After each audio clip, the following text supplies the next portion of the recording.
Asmara berdarah dari masa ke masa selalu saja terjadi.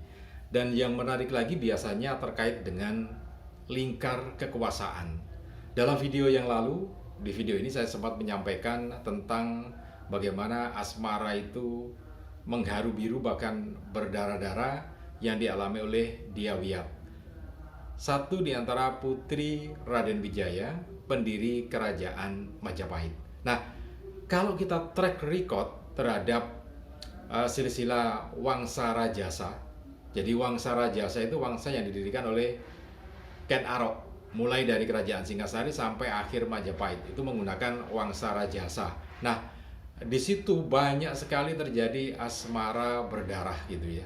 Karena dari awal sendiri ketika Ken Arok memulai mendirikan kerajaan Singasari itu juga mengalami hal yang sama. Nah, di video kali ini saya akan kumpulkan cerita tentang asmara berdarah yang melibatkan Wangsa Rajasa ya. Jadi paling tidak tercatat ada 3 kali peristiwa, tiga atau empat peristiwa asmara yang mengakibatkan berdarah-darah gitu ya. Nah, apa saja itu kita akan kupas satu persatu secara garis besarnya untuk pelajaran buat kita bahwa ketika asmara terkait dengan kekuasaan biasanya akan ada imbasnya. Oke. Untuk Anda yang baru saja bergabung, jangan lupa tekan tombol subscribe-nya terlebih dahulu, kemudian tekan tombol loncengnya, supaya nanti kalau kita update terbaru video, maka Anda akan mendapatkan notifikasi untuk yang pertama kalinya ya. Kemudian jangan lupa juga tekan tombol like dan juga share video ini ke teman-teman Anda. Siapa tahu teman-teman Anda juga sama, senang dengan informasi-informasi yang terkait dengan sejarah leluhur bangsa kita ini ya. Baik, kita mulai ya. Jadi Wangsa Rajasa yang didirikan oleh Ken Arok itu kan dimulai dari Ken Arok. Nah, asmara yang berdarah seperti apa? Jadi begini, kalau ini hampir semua tahu ya. Jadi ketika Ken Dedes masih menjadi istri Aku Tunggul Ametung di Tumapel, kemudian Ken Arok menjadi pelayan di Istana Tumapel itu. Nah, satu saat ketika mengawal Ken Dedes untuk membersihkan diri atau mandi di Taman Boboji di wilayah Singosari itu, kemudian Ken Arok melihat betis dari Ken Dedes ini memancarkan sinar yang terang. Nah, ini yang membuat kemudian Ken Arok jadi tidak nyenyak tidur gitu ya, tidak enak makan. Akhirnya ke seorang gurunya yang ditunjukkan bahwa itu akan menurunkan raja-raja Jawa Besar. Nah, disitulah kemudian Ken Arok jatuh cinta pada Ken Dedes ya. Padahal Ken Arok sudah punya istri Ken Umang. Jadi Ken Arok ketika jatuh cinta pada Ken Dedes itu sudah punya istri Ken Umang. Nah, karena jatuh cinta itulah akhirnya menjadi asmara berdarah gitu ya. Jadi memesan keris Kambu Gandring kemudian dipakai untuk membunuh Aku Tunggul Ametung, Aku Tumapel, dan akhirnya terbunuh. Darah sudah mengalir ya, terbunuh. Kemudian Ken Arok berhasil memperistri Ken Dedes. Nah, dari sinilah kemudian awal cerita asmara berdarah ya. Jadi dari peristiwa ini kemudian menimbulkan paling tidak 4 pohon keluarga, yaitu di situ ada Ken Dedes, keturunannya bersama Tunggul Ametung, ada Anusapati, ada Wisnu Wardana gitu ya. Kemudian ada Kertanegara, ini yang dari Aku Tunggul Ametung, satu pohon keluarga tersendiri. Jadi ada Anusapati, kemudian mempunyai putra Wisnu Wardana mempunyai putra Kertanegara. Nah, yang terakhir, raja terakhir Kertanegara ya. Kemudian dari pohon keluarga Ken Dedes dengan Ken Arok, ada di situ Maesa Wong Anteleng atau Maesa Cempaka, kemudian ada Dyah Lembutal.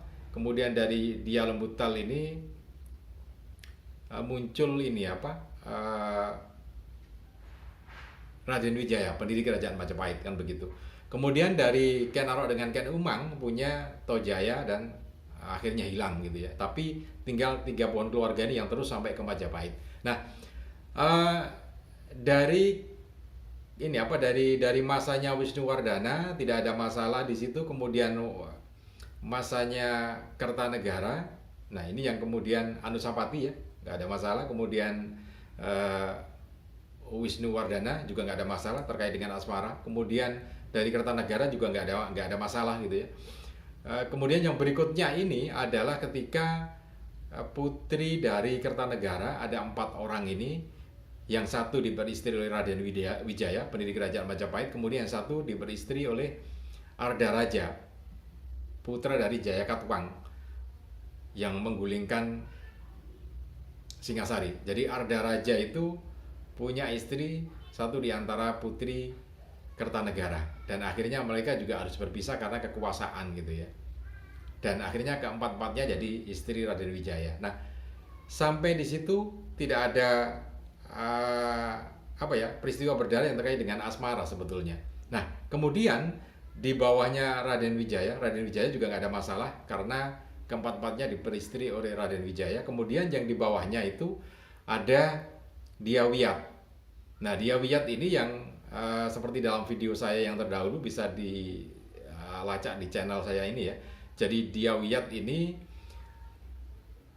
karena terkungkung oleh Jaya Negara, tidak boleh keluar, tidak boleh kemana-mana, akhirnya jatuh sakit, kemudian dirawat oleh tabib Ratanca, tabib istana, kemudian jatuh cinta. Nah, tapi karena kasta yang tidak memperbolehkan, jadi bangsawan harus menikah dengan bangsawan, keturunan raja ya harus dengan keturunan raja, kan begitu, tidak boleh dengan kesatria bawahnya gitu ya.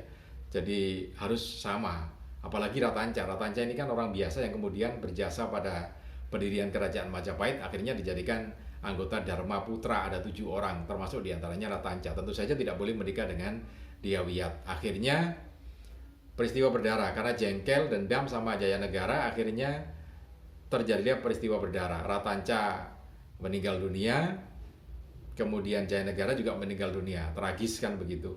Dan akhirnya Diawiyat menikah dengan Raden Kudamerta. Ini keselengkapnya ada di video saya yang ini ya. Silahkan klik di video saya yang ini, atau bisa track masuk ke channel saya. Kemudian yang berikutnya di bawahnya itu ada lagi peristiwa berdarah, yaitu masanya Hayam Buruk ya. Jadi kalau menurut catatan dari Profesor Dr. Agus Aris Munandar, ini arkeolog dan juga sejarawan, kenapa terjadi peristiwa Bubat itu ya karena ada miskomunikasi. Jadi ceritanya begini, menurut Profesor Dr. Agus Aris Munandar ini, bahwa di dalam lingkaran kerajaan itu kan yang paling luar ada lingkaran ketiga, kemudian lingkaran kedua, dan lingkaran inti yang paling dalam adalah keluarga raja. Dan tentu saja informasi ini tertutup, meskipun Gajah Mada ini adalah pembesar di istana dan juga bangsawan darah biru, tapi tidak bisa masuk ke informasi keluarga inti. Jadi sebetulnya di dalam keluarga inti itu sudah ada kesepakatan bahwa Hayam Buruk itu sejak kecil dijodohkan dengan Indu Dewi. Indu Dewi itu putrinya Diawiyat ya. Jadi masih sepupunya. Nah, sudah dijodohkan sejak kecil, tapi nampaknya Gajah Mada melihat bahwa ini sang raja kok belum punya istri gitu kan, belum punya permaisuri. Akhirnya Gajah Mada berinisiatif. Ini kan Gajah Mada sangat inisiator sekali gitu ya. Inisiatif, akhirnya membawa gambarnya Dyah Citra Resmi Sang Dyah Pitaloka. Dewi Citra Resmi Sang Dyah Pitaloka itu putri dari Pajajaran. Kemudian disodorkan, dan ternyata itu nampaknya disetujui oleh Hayam Buruk gitu ya. Nah, dari situlah kemudian terjadi miss. Jadi di keluarga inti tidak menginginkan karena sudah ada calon permaisuri Indu Dewi. Nah, tapi Gajah Mada sudah berjalan terlalu jauh kan begitu. Akhirnya terjadi peristiwa berdarah itu. Nah, ini yang jadi catatan dari masa ke masa tentang peristiwa berdarah yang akibat dari asmara. Ya paling tidak ada 3 ya. Jadi Ken Arok sendiri, kemudian Diawiyat, keturunan Ken Arok juga kan, kemudian Prabu Hayam Buruk. Nah, semuanya memang asmara berdarah gitu ya. Ada 3 peristiwa. Kalau dijadikan 4 sebetulnya bisa ketika Ardaraja jadi menantu Prabu Kertanegara. Itu kan Prabu Kertanegara punya putri 4 ya. Nah, yang satu sudah diperistri oleh Raden Wijaya sebelum Singasari jatuh. Yang satu diperistri oleh Arda Raja, putranya Raja Jayakatwang, Kerajaan Kadiri. Nah, dua ini belum menikah. Nah, ketika terjadi pemberontakan Jayakatwang, akhirnya keempat-empatnya ini kan akhirnya dibawa ke Kediri, meskipun akhirnya Raden Wijaya mencoba untuk membebaskan keempat putri ini ya. Nah, tapi kan akhirnya ada raja juga jadi tewas dalam peristiwa itu kan begitu. Ketika tentara Tartar menggempur kerajaan Kadiri bersama Raden Wijaya. Nah, kalau dibuat 4 ya jadi 4 sebetulnya. Tetapi yang paling paling dekat sekali dengan kisah asmaranya sendiri adalah 3 peristiwa itu, yaitu Ken Arok sendiri di awal berdirinya Wangsa Rajasa, kemudian Dyawiyat putrinya Raden Wijaya, dan akhirnya cicit Raden Wijaya yaitu Hayam Wuruk. Tapi yang kemudian berdarah adalah Perang Bubat itu ya. Oke, ini mudah-mudahan bisa jadi catatan untuk kita semua, belajar tentang asmara, belajar tentang sejarah juga.